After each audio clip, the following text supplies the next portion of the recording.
முழு குர்ஆனையும் 30 ஜுஸூக்களையும் மனனம் செய்யும் பிரிவிலே 2ஆம் இடத்தை பிடித்து கொண்ட மாணவருக்குரிய பரிசில்களையும் சான்றிதழ்களையும் நினைவு சின்னங்களையும் வழங்க இருக்கின்றோம்.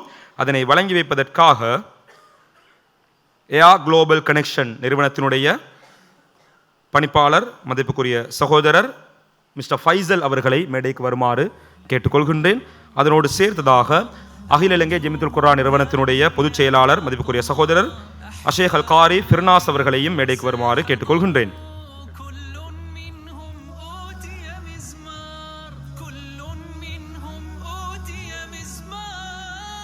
ஏலவே 30 ஜுஸூக்களை மனனம் செய்த பிரிவிலே 3ஆம் இடத்தை பிடித்தவருக்கு நாங்கள் 1 லட்சம் ரூபாய் காசு பரிசாக வழங்கியிருந்தோம். 30 ஜுஸூக்களை மனனம் செய்த பிரிவிலே 2ஆம் இடத்தை பிடிக்கக்கூடிய மாணவருக்கு அதனை விடவும் சற்று அதிகமாக ஒரு பெருமதிமிக்க பரிசு நிச்சயம் வழங்கப்பட வேண்டும். அதனை விட ஒரு பெருமதிமிக்க பரிசு வழங்குவதாக இருந்தால் அவரை நாங்கள் உம்ராவுக்கு தான் அனுப்பி வைக்க வேண்டும். எனவே 2ஆம் இடத்தை பிடித்தவருக்கு உம்ராவுக்கு செல்வதற்கான டிக்கெட் வழங்கப்படுகின்றது.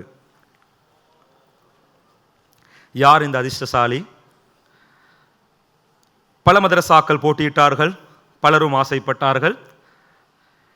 30 ஜுஸூக்களுடைய பிரிவிலே 2ஆம் இடத்தை பிடிக்கக்கூடிய மாணவன் ஜாமியத்துல் ஃபத்தாஹ் அரபு கலாசாலை கல்ஹின்னையை சேர்ந்த ஜாமியத்துல் ஃபத்தாஹ் அரபு கலாசாலையை சேர்ந்த மாணவன் 91.91 மதிப்பெண்களை பெற்றுக்கொண்டு தன்னுடைய மதரசாவிற்கு பெருமை சேர்க்கக்கூடிய மாணவன் முஹம்மது ஹுசைன் முஹம்மது சுலைமான்.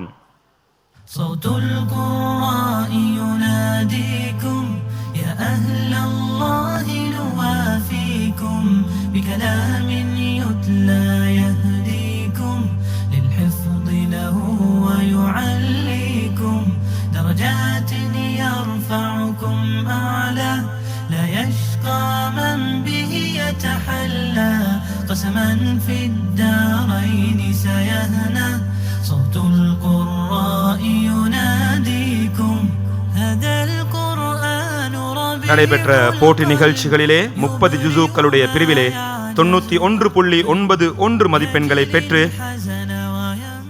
2ஆம் இடத்தை பிடித்து தன்னுடைய மதரசாவிற்கும் தன்னுடைய பெற்றோர்களுக்கும் தன்னுடைய நண்பர்களுக்கும் அனைவருக்கும் பெருமை சேர்க்கக்கூடிய ஒரு மாணவன் முஹம்மது ஹுசைன் முஹம்மது சுலைமான். அவருக்கு உம்ரா செல்வதற்கான டிக்கெட் வழங்கப்படுகின்றது.